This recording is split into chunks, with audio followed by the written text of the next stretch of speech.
नमस्कार, स्वागत है आप सभी का। मैं हूं आपके साथ अमृता चौरसिया। उपराष्ट्रपति एम वेंकैया नायडू ने कृषि सुधारों को समय की जरूरत बताया है।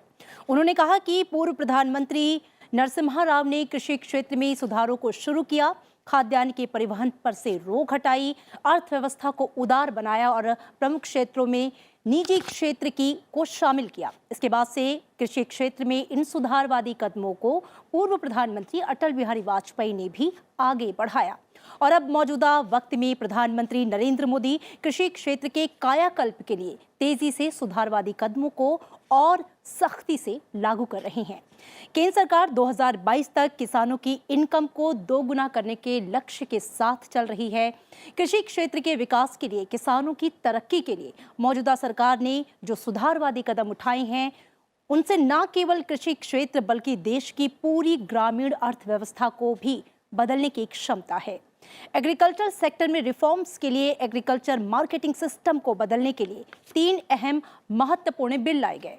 किसान उत्पादन व्यापार और वाणिज्य संवर्धन और सुविधा अधिनियम 2020, मूल्य आश्वासन और कृषि सेवा अधिनियम 2020 और आवश्यक वस्तु संशोधन अधिनियम 2020। ये कानून कृषि क्षेत्र के लिए व्यापक रिफॉर्म्स की बात करते हैं, जिससे एग्रीकल्चर सेक्टर में 80,000 से 1 लाख करोड़ रुपए के निजी निवेश और कृषि क्षेत्र से जुड़े 15 से 20 लाख लोगों को रोजगार मिलेगा। इन सुधारों से किसानों की आय 25 से 30% बढ़ेगी और 10 से 25% अतिरिक्त आय बेहतर फसल कटाई प्रबंधन के जरिए और उपज की गुणवत्ता को संरक्षित रखने से होगी। आज की चर्चा में हम बात करेंगे देश के विकास के लिए, आत्मनिर्भर भारत के लिए कृषि क्षेत्र के रिफॉर्म्स कितने जरूरी हैं। साथ ही हम चर्चा करेंगे एग्रीकल्चर सेक्टर में उठाए गए प्रमुख रिफॉर्म्स के बारे में। और इस विषय पर चर्चा करने के लिए मेरे साथ मौजूद हैं डॉक्टर एम.जे. खान, अध्यक्ष हैं भारतीय खाद्य और कृषि परिषद के। सर, बहुत स्वागत है आपका। साथ ही मेरे साथ हैं प्रोफेसर अरविंद मोहन, अर्थशास्त्र विभाग, लखनऊ विश्वविद्यालय। आप दोनों का बहुत स्वागत है। पहला सवाल डॉक्टर एम.जे. खान मैं आपसे करना चाहूँगी। उपराष्ट्रपति ने भी कहा है कि समय की मांग है ये जो कृषि के रिफॉर्म्स है और बेहद ज़रूरी है अगर हम आत्मनिर्भर भारत की भी बात कर रहे हैं। ऐसे में जो रिफॉर्म्स मौजूदा सरकार लेकर आ रही है उसे आप कैसे देखते हैं? देखिए, लंबे समय से हम लोग इसकी डिमांड कर रहे थे कि मार्केट साइड रिफॉर्म की जरूरत है और वो इसलिए भी ज्यादा जोर पकड़ रही थी ये बात, क्योंकि प्रोडक्शन में हम लोग जब ग्रीन रेवोल्यूशन शुरू हुआ है 1966-67 में, उसके अगले 5 सालों में उतना प्रोडक्शन ले लिया जितना प्रीवियस जब से ह्यूमन सिविलाइजेशन शुरू हुआ था नहीं हो पाया। तो next 3 years, India produced more than what it produced since the beginning of civilization. तो एक क्वांटम जंप हुआ और उसके बाद से प्रोडक्शन बढ़ाने पर एक तरीके से पूरा फोकस रहा। सारी एग्रीकल्चर यूनिवर्सिटीज, सारे रिसर्च इंस्टीट्यूशंस, सारा पॉलिसी मेकिंग सब केंद्रित था इस बात पे कि किस तरीके से देश को एक खाद्यान्न सुरक्षा प्रदान की जाए। तो वो over a period of time अगले 15, 20, 25 सालों में देश फूड सिक्योर हो गया। उसके बाद था कि अब कैसे न्यूट्रिशन सिक्योर करें। तो फिर डेयरी पे, जिसको व्हाइट रिवॉल्यूशन नाम दिया गया, अमूल से शुरू हुआ, नेशनल डेयरी डेवलपमेंट बोर्ड से, और बड़ा पायनियरिंग एक डॉक्टर वर्गीज कुरियन का रोल रहा। तो धीरे धीरे करके मिल्क में भी हम लोग एक फूड मिल्क सिक्योर या सरप्लस में चले गए। फिर आया हॉर्टिकल्चर का, क्योंकि हॉर्टिकल्चर के 3 फायदे बड़े होते हैं। एक, एक्सपोर्ट की अपॉर्चुनिटी बहुत है। दूसरा, न्यूट्रिशियस होता है, क्योंकि आप न्यूट्रिशन सिक्योरिटी कहते हैं तो बिना हॉर्टिकल्चर के पूरी नहीं होती है। और तीसरा है कि किसान को इनकम भी उसमें ज्यादा होती है। तो एक एक करके तीनों, फिर ब्लू रिवोल्यूशन फिशरीज पे आया। तो today we are one of the largest fisheries producer, तो सभी एरियाज में। जी। तो ये होने के बाद अब जरूरत है ट्रेड बढ़ाने की, क्योंकि जब तक ट्रेड ओपन अप नहीं होगा तब तक किसान को उसका ड्यू शेयर नहीं मिलेगा। बिचौलिए ज्यादा काम करेंगे, डिस्टॉर्शन जब तक मार्केट में रहेंगे तब तक मिडिल मैन का एक बड़ा रोल बना रहेगा। जी। तो रेस्ट्रिक्शन को ईज करना जरूरी था और इसमें इन्वेस्टमेंट भी इनवाइट करना जरूरी था और ग्लोबल मार्केट से भी कनेक्ट करना जरूरी था, क्योंकि जब ग्लोबल मार्केट से जुड़ते हैं तो पूरा वैल्यू चेन दुरुस्त हो जाता है, पूरा सप्लाई चेन बेहतर हो जाता है और एक क्वालिटी एंड कॉस्ट कॉम्पिटिटिवनेस आ जाती है, जो लंबे टाइम तक के लिए न सिर्फ इंटरनेशनल मार्केट के लिए बल्कि अपने कस्टमर को भी अच्छी क्वालिटी का एक का प्रोडक्शन प्रोड्यूस मिलता है। जी। तो तमाम चीज़ों के लिए, इंफ्रास्ट्रक्चर डेवलपमेंट के लिए, सबके लिए ज़रूरी था कि इस तरीके के मार्केट साइड रिफॉर्म्स लाए जाएँ और जिनको बड़े लंबे अरसे के बाद में अब लाया जा सका है। हो सकता है उसमें कुछ कमी रही है, जिनमें किसानों को कंसर्न हो, चाहे कम्युनिकेशन की रही है, जो भी। लेकिन इन लेजिस्लेशन से किसी को एतराज़ नहीं हो सकता। लेजिस्लेशन लाने के तरीके से हो सकता है या कुछ कंसर्न्स पे हो सकता है, जायज़ ठहरा जा सकता है, उनको दूर करने की ज़रूरत है। तो बड़े पूरा एग्रीकल्चर इकोसिस्टम जो है इसके सपोर्ट में खड़ा हुआ है, क्योंकि इस ज़रूरत को इस सरकार ने पूरा किया है। बिल्कुल। प्रोफेसर अरविंद, अगला सवाल मेरा आपसे है। जो संसद के मॉनसून सत्र में सरकार जो 3 कानून लेकर आई है, जिसे कृषि क्षेत्र में एक बड़े रिफॉर्म्स के तौर पर देखा जा रहा है। हालांकि बहुत से लोग इसकी आलोचना कर रहे हैं, लेकिन ये कितने ज़रूरी हैं जब हम बात करते हैं ग्रामीण अर्थव्यवस्था को बदलने की, इसके विकास की? देखिए, जैसा कि खान साहब ने भी बहुत राइटली चीज़ों को पर्सपेक्टिव में रखा है। हमें समझना होगा कि 1991 में हमने आर्थिक सुधारों की शुरुआत तो कर दी, जी। जिसको हम मोटे तौर पर फर्स्ट जनरेशन रिफॉर्म्स कह रहे हैं। और मैं हमेशा ये बात कहता रहा हूँ कि हिंदुस्तान की अर्थव्यवस्था 3 इंजन का एयरक्राफ्ट है। पहला इंजन इंडस्ट्री का था, जिसको हमने ओपन कर दिया। जी। रिमेनिंग 2 इंजन्स ह्यूमन डेवलपमेंट और रूरल डेवलपमेंट, जिसमें कृषि भी शामिल है। ये दोनों इंजन्स हैं जिसको हमने पूरी तरीके से नहीं खोला है। इन दोनों इंजन में वही ताकत है जो इंडस्ट्री के इंजन में थी। इंडस्ट्री के इंजन को जब हमने खोला तो हम क्राइसिस रिडन इकोनॉमी से एकाएक दुनिया की बिग लीग में आके खड़े हो गए, मात्र 7-8 साल के पीरियड में। ये रिमेनिंग 2 इंजन्स में जितनी ताकत है, सारी दुनिया धरातल में भी चली जाए तो हम डबल डिजिट की ग्रोथ को अगले 20 वर्ष तक बखूबी आराम से अपने दम पर बना सकते हैं। जी। इतनी महत्ता है और कृषि उसका एक बहुत महत्वपूर्ण हिस्सा है। हमें चाहे अपने रिफॉर्म्स को ह्यूमन फेस देना हो, जो हम अब तक नहीं दे पाए, या आम जनता के बेनिफिट के लिए ट्रांजिशन करना हो, उसके लिए बहुत जरूरी है। और जो अभी करने की कोशिश की जा रही है, निश्चित तौर पर ये उसी दिशा में कदम है। अनुभव ये बता रहा है कि 1950 से लेकर आज तक जो टर्म्स ऑफ ट्रेड है, अगर आप उस समय के प्राइसेस आज के प्राइसेस देखें तो टर्म्स ऑफ ट्रेड सीरियसली कृषि के अगेंस्ट चले गए। गेहूं की, चावल की, दूसरे खाद्यान्नों की जो कीमत 1950-60 में थी, उसमें मामूली तौर पर बढ़ोतरी हुई। उस अनुपात में बढ़ोतरी नहीं हुई जिस अनुपात में देश के लोगों की आय बढ़ गई। आप अगर 2001 से 2010, ये जो इस सेंचुरी का पहला डिकेड है, सिर्फ उसको देखें तो स्पष्ट तौर पे दिखाई पड़ता है कि हिंदुस्तान की ग्रोथ रेट लगभग 7.2% है, जिसका फर्म डेटा आज हमारे पास उपलब्ध है। इंडस्ट्री की ग्रोथ रेट लगभग 7.5% है। सर्विस सेक्टर 9% प्लस से ग्रो किया इस पूरे 10 वर्षों में। कृषि की ग्रोथ रेट सिर्फ 2.8% रही। ये एक स्ट्रक्चरल चैलेंज भी क्रिएट कर रहा है। जब तक हम कृषि में सुधार नहीं लाएंगे, तब तक शायद हम देश को एक ऐसे स्ट्रक्चरल चैलेंज में फंसा देंगे जिससे दूसरे सेक्टर भी ग्रो करना बंद कर देंगे, या ग्रोथ में स्लो डाउन आना शुरू हो जाएगा, जो पिछले कई सालों से आने लगा है। यहाँ ये भी बहुत एम्फेसाइज करना आवश्यक होगा कि हम बहुत समय से सिर्फ सप्लाई साइड इंटरवेंशंस कृषि में करते रहे। कभी हम खाद की बात करते रहे, कभी हम पेस्टिसाइड्स की बात करते रहे, इरिगेशन की बात करते रहे।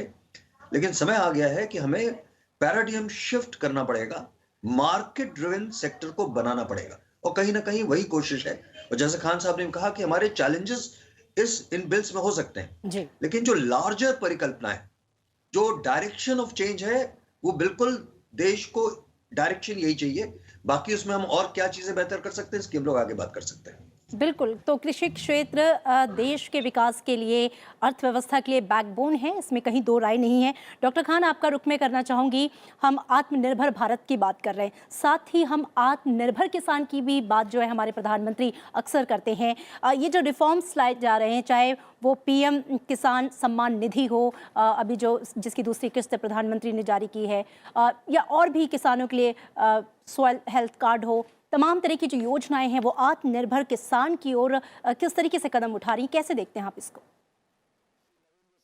देखिए, कृषि में 2 हिस्से, इसको अगर 2 पार्ट्स में डिवाइड कर लें। एक है प्रोडक्शन का, जो खेत में किया जाता है, जो किसान करता है।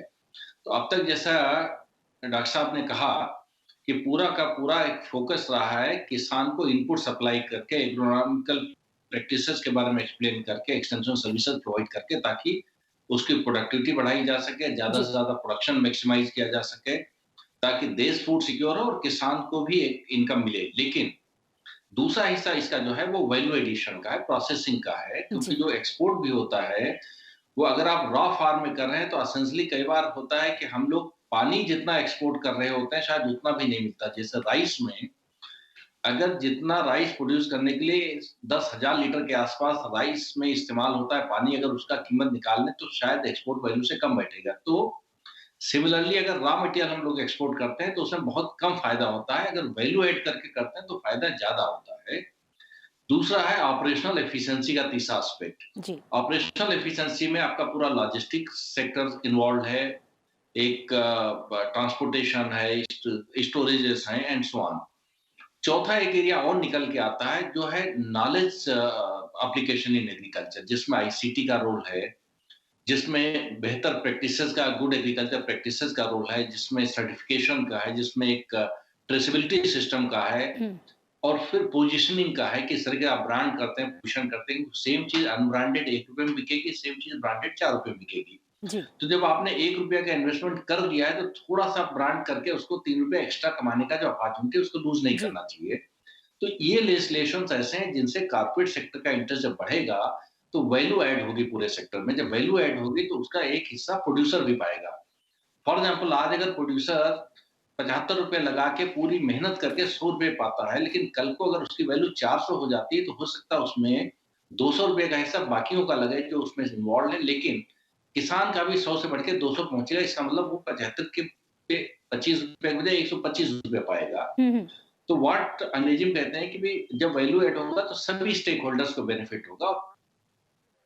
किसान चूंकि प्राइमरी स्टेक होल्डर है तो उसको प्राइमरीली ज्यादा बेनिफिट होगा, लेकिन अगर कम भी बेनिफिट होगा तो वो तो अपना पूरा इन्वेस्टमेंट कर ही चुका है, उसने तो पूरी रिस्क लेने की वो ले ही चुका है। तो जब एडिशनल वैल्यू जनरेट होगी उसमें उसका भी हिस्सा लगेगा, तो all the stakeholders gain करते हैं। और कंपटीशन जब इन प्लेस आता है, मैं ये नहीं समझ पा रहा हूँ जो आज ऑब्जेक्शन रेज कर रहे हैं हम्म कि देखिए जब ज्यादा प्लेयर्स आएंगे तो ज्यादा चॉइसेस क्रिएट होंगी, जब ज्यादा चॉइसेस क्रिएट होंगी तो उसमें सभी का फायदा होगा, और primarily the primary stakeholder which is farmer उसका और ज्यादा फायदा होगा।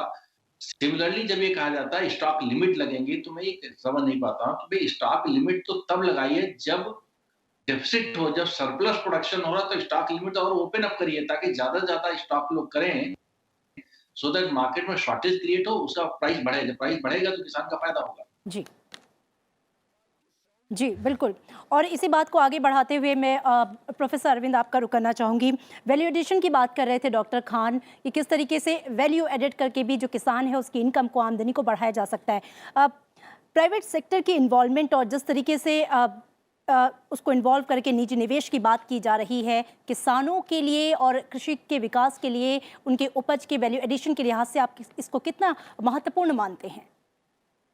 कई अंतर्राष्ट्रीय संस्थाओं जिनके साथ मुझे काम करने का मौका मिला जी उनका ये असेसमेंट है कि जो विकसित देश है जिन्होंने अपने कृषि क्षेत्र को सही रूप से रिफॉर्म किया, मार्केट से लिंक किया, वहां पर जितना फाइनल प्राइस है उसका लगभग 70 से 80% किसान को मिलता है। जी हिंदुस्तान में जो एस्टिमेट्स दिखा रहे हैं, हमारे किसान को बमुश्किल 25 से 30% जो प्रोड्यूस का प्राइस है वो किसान तक पहुंचता है। मीनिंग कि लगभग 70% ये अन्यथा जो बिचौलिया जिसको हम कह रहे हैं उसके पास चला जा रहा है, जो इनएप्रोप्रिएट मार्जिन है। जी अगर वो फंक्शनल भी है, इंटरमीडियरी फंक्शनल भी है, तो उसको मार्जिन बहुत इनएप्रोप्रिएट मिल रहा है, एक्चुअल प्रोड्यूसर को रिटर्न नहीं मिल रहा है। और इसको बदलने के लिए बहुत जरूरी है कि हम बिचौलियों को रेगुलेट कर पाए। जी और जैसा कि अभी बात कही गई, निश्चित तौर पर अगर जो ओपननेस है, एपीएमसी एक्ट एक निश्चित तौर पर बाधा बना हुआ था। हमने एक कंट्रोल्ड इकोनॉमी क्रिएट कर दी थी एपीएमसी के माध्यम से, जिसकी वजह से किसान की मजबूरी थी कि मंडी में जाके बेचना है और जो प्राइस अड़तियों ने तय कर दी उसी प्राइस पे बेचना है। यहां पर चॉइसेस बढ़ेंगी, और अगर चॉइसेस बढ़ेंगी तो निश्चित तौर पर जो कंपटीशन आएगा उससे किसानों की स्थिति में बदलाव की संभावना निश्चित तौर पर बढ़ जाएगी। यहाँ ये बात और ध्यान में रखने की होगी कि हम कृषि एक बहुत अलग सा प्रोडक्ट है, किसी भी दूसरे सेगमेंट से उसको कंपेयर नहीं किया जा सकता। हमारे लाइवलीहुड के साथ साथ हमारे लिविंग पॉसिबिलिटीज के साथ भी जुड़ा हुआ है, और इसीलिए हम जब कृषि की प्राइसेस को रेगुलेट करते हैं तो उसमें हम 3 तरीके की प्राइसेस इस्तेमाल करते हैं। मोटे तौर पर हम एक सीलिंग क्रिएट करते हैं कि कीमतें एक पर्टिकुलर लेवल के बियॉन्ड ना चली जाए। और हम एक फ्लोर क्रिएट करते हैं। फ्लोर हम क्रिएट करते हैं खासतौर पे एमएसपी इत्यादि के माध्यम से, मिनिमम सपोर्ट प्राइस इत्यादि जो हम देते हैं। इससे हम ये इंश्योर करने की कोशिश कर रहे हैं कि किसान को कम से कम उसका जो मिनिमम कॉस्ट है मिल जाए, और कंज्यूमर का इंटरेस्ट प्रोटेक्ट कर रहे हैं फेयर प्राइस के माध्यम से। जी। शायद जो कंफ्यूजन आ रहा है, जो हम शायद कम्युनिकेट नहीं कर पा रहे हैं किसानों को, हमें ये आश्वासन शायद किसानों को देने की जरूरत है कि जो स्ट्रक्चर बफर स्टॉक का था, जो फूड कॉर्पोरेशन ऑफ इंडिया इत्यादि जो बफर स्टॉक मेंटेन करते थे, और जिसके माध्यम से हम ये सुनिश्चित करते थे कि एक डर कंज्यूमर्स के दिमाग में भी शायद आ रहा है कि अगर कुछ बड़े हाउसेस ने इस पूरे सेगमेंट को मोनोपोलाइज कर लिया तब क्या होगा। लेकिन अगर हम एडिक्वेट बफर स्टॉक मेंटेन कर पाएंगे, सरकार की संस्थानों के पास एडिक्वेट बफर स्टॉक होगा, और आवश्यकता पड़ने पर हम फेयर प्राइस शॉप्स के माध्यम से अगर उसको एक पर्टिकुलर प्राइस पे उन कमोडिटीज को रिलीज करना शुरू कर देंगे, तो निश्चित तौर पर हम ये सुनिश्चित कर पाएंगे कि इकोनॉमी में, हमारे आम बाजारों में कीमत एक पर्टिकुलर लेवल के अराउंड ही फ्लोट करेगी, किसी भी तरीके के ऑपरेटर्स हो। इसी तरीके से हमें किसान का भी इंटरेस्ट प्रोटेक्ट करने के लिए ये शायद आश्वासन देने की जरूरत होगी कि मिनिमम सपोर्ट प्राइस कुछ क्रिटिकल कमोडिटीज का जिसका हम अब तक करते आए हैं, वो किसी न किसी रूप में हमें कंटिन्यू करना होगा, क्योंकि जब तक आप उसको कंटिन्यू नहीं करेंगे तब तक आप बफर स्टॉक को एडिक्वेटली मेंटेन नहीं कर पाएंगे। तो शायद हमें एक टू प्रोंग्ड स्ट्रेटजी किसानों को प्रॉपर्ली कम्युनिकेट करने की जरूरत है कि हम मार्केट को ओपन कर रहे हैं, इस सेगमेंट को ओपन कर रहे हैं। बिना इस सेगमेंट को ओपन किए हिंदुस्तान का रिफॉर्म प्रोसेस पूरा नहीं होता है, और बिना उसको इस तरीके का ट्रांजिशन किए हिंदुस्तान में 60% के लगभग जो हमारी आबादी आज भी कृषि पर डिपेंडेंट है, और ये 60% आबादी की लाइफ कंडीशंस हम तब तक सुधार नहीं पाएंगे जब तक इस तरीके के सुधारों को हम नहीं लाएंगे। साथ ही साथ जो सोशल सिक्योरिटी का इशू है, जो इन दो सीलिंग और फ्लोर जिसकी मैंने अभी बात की, इनको हम कैसे सुनिश्चित करेंगे। शायद अगर हम इस बात को ठीक से सामने रख पाए किसानों के, और अपने स्ट्रक्चर में इसको एडिक्वेटली जगह दे पाए, तो मुझे लगता है कि शायद किसान भी समझेगा कि उसका इंटरेस्ट इस तरीके के ट्रांजिशन में और इस तरीके के सुधार में। बिल्कुल। और डॉक्टर खान, मैं आपका रुक करना चाहूँगी, अगर हम तस्वीर की बात करें भारतीय कृषि की और कृषि ग्रामीण अर्थव्यवस्था की, दूध हो या फिर फल और सब्जियां हो, दूध के मामले में हम विश्व में पहले नंबर पर निर्यातक हैं, उसके बाद दूसरे नंबर पर फल और सब्जियों के मामले में गेहूं चावल की बात करें, जूट की बात करें, हमारी जो पोजीशन है वो वर्ल्ड में अच्छी है। उत्पादन को बनाए रखना और उसके साथ साथ उसकी गुणवत्ता को भी बनाए रखना, इंटरनेशनल मार्केट में कम्पीट करना है, इकॉनमी को, अगर हम रूरल इकॉनमी को और बूस्ट करना चाहते हैं, इसके लिए भी रिफॉर्म्स बहुत ज़रूरी हैं। किस तरह की चुनौतियां आप देखते हैं फिलहाल यहाँ पर? ये बात सही है कि हिंदुस्तान का जो एग्रीकल्चर का प्रोडक्शन है वो कोई 1 बिलियन टन के आसपास है। उसमें नंबर 1 हॉर्टिकल्चर है जो 400 मिलियन टन के आसपास है, फिर फूड ग्रेन से 310 के आसपास, फिर 180 के आसपास आपका मिल्क का प्रोडक्शन है, फिर फिशरीज का है और चीजों का है। तो एक बहुत डाइवर्स प्रोडक्शन है यहाँ का, और बहुत लार्ज साइज का प्रोडक्शन है, and largest number of farmers India में है, जो पूरा यूरोप, यूएसए पुट टुगेदर मिला दें, चाइना को मिला दें तो उतना प्रोड्यूसर नहीं है। तो very large number of farmers and very large and diversified agriculture production, तो ये दोनों खास बातें। अब दिक्कत कहाँ पर है कि इस डाइवर्सिटी के फायदे भी हैं और थोड़ा नुकसान भी है। नुकसान ये है, जब आप कंट्रोल सिस्टम में काम करेंगे तो डिस्टॉर्शंस क्रिएट होंगे, जब डिस्टॉर्शंस होंगे तो इनएफिशिएंसीज होंगी, और यही अब तक के एग्रीकल्चर को कैरेक्टराइज करता रहा है कि दुनिया में कोई कंट्री ऐसी नहीं जहां पे प्रोड्यूसर को अगर 4 रुपए मिले तो कंज्यूमर को 20 रुपए पे करना पड़े। इंडिया में भी कोई इंडस्ट्री ऐसी नहीं जिसमें प्रोड्यूसर अगर 20 रुपए पे करता है तो कंज्यूमर को 100 रुपए देना पड़ता है, ऐसा कहीं नहीं है, सिर्फ इंडियन एग्रीकल्चर में है। तो अब इस डिस्टॉर्शन को दूर करने के 2 तरीके हैं कि गवर्नमेंट बिजनेस करने लगे खुद। गवर्नमेंट को बिजनेस करने का तजुर्बा, हमारा लंबा एक्सपीरियंस है कि बहुत ही लॉस मेकिंग है, तो गवर्नमेंट बिजनेस नहीं कर सकती। इस डिस्टॉर्शन को अगर दूर कर सकती होती तो 50-70 सालों में कर चुकी होती। तो अब प्राइवेट सेक्टर को जहां पे हमने रिस्ट्रिक्ट किया था उसको ओपन अप करना है, और जो आपने जिस तरह पॉइंट आउट किया, देखिए हमारे पास एक्सपीरियंस भी उस चीज का है। जैसे जब डॉक्टर साहब ने अभी इशारा किया कि 1991 में जब इकोनॉमिक रिफॉर्म्स हुए हैं तो उसके बेनिफिशियरी हमारा इंडस्ट्रियल सेक्टर हुआ, हमारा सर्विसेज सेक्टर हुआ। उस वक्त में बड़ा विरोध हो रहा था कि इंडिया की इंडस्ट्री गायब हो जाएंगी और इंटरनेशनल कंपटीशन को कैसे फेस करेंगी। सब तरीके कंसर्न एक्सप्रेस हो रहे थे कि डीप पॉकेट्स होंगे एमएनसीज की, हम बर्बाद हो जाएंगे। फैक्ट ये है कि जो इंडियन कंपनी उससे प्रीसीडिंग 50 साल में अगर 500 करोड़ का उसका वैल्यूएशन था, तो आज अगले 30 सालों में बढ़ के लेस देन 30 सालों में आज 50,000 करोड़ का वैल्यूएशन हो गया है। इसका मतलब इंटरनेशनल एक्सपीरियंस से हमने गेन किया है, हमने उससे लर्न किया है, हमको ग्लोबल मार्केट अपॉर्चुनिटी मिली है और हर वो सिस्टम्स इंप्रूव किए हैं जिसकी एफिशिएंसी बढ़ाने के लिए जरूरत थी। जी। अब वैसा ही टाइम आ गया है एग्रीकल्चर के लिए। ये बात सही है कि अगर आपको कहीं पे घोस्ट की छाया दिखाई पड़े तो आप जंगल में आग तो नहीं लगा देंगे। तो एक दो अगर कंसर्न्स हैं तो उसको एड्रेस करने की जरूरत है, ना कि ये कह के कि हम पूरे के पूरे बिल ही स्क्रैप करने जा रहे हैं। इसका मतलब कि सारा जो आपने सफर तय किया उसको रिवर्स करना पड़ गया। जी। तो ये रिग्रेसिव स्टेप होगा, रेट्रोग्रेड स्टेप होगा। मेरी समझ से इसमें कहीं बेहतर है कि जो किसानों को फायदे दिखने हैं उसको इम्प्लीमेंटेशन करके देख लें। अगर फिर भी दिक्कत हो तो सरकार के साथ बात करें। जी बिल्कुल। तो कुल मिला के कृषि क्षेत्र के विकास के लिए जो योजनाएं चल रही हैं, जो सरकार रिफॉर्म्स के लिए अहम बिल लेकर आई है, उसमें बहुत सी ऐसी बातों का जिक्र है जो किसानों को आत्मनिर्भर बनाने की दिशा में महत्वपूर्ण कदम साबित होंगे और इसे समझने की ज़रूरत है। आप दोनों मेहमानों का बहुत शुक्रिया हमसे बातचीत करने के लिए। किसानों को आत्मनिर्भर बनाने के लिए, किसानों की आय को 2 गुना करने के लिए सरकार इस लक्ष्य को लेकर चल रही है और इसी को लेकर तमाम रिफॉर्म्स जो हैं वो किए जा रहे हैं। कृषि क्षेत्र में तेजी से और सख्ती से इन सुधारवादी कदमों को उठाया जा रहा है। फिलहाल आज की चर्चा में इतना ही। दीजिए इजाजत। नमस्कार।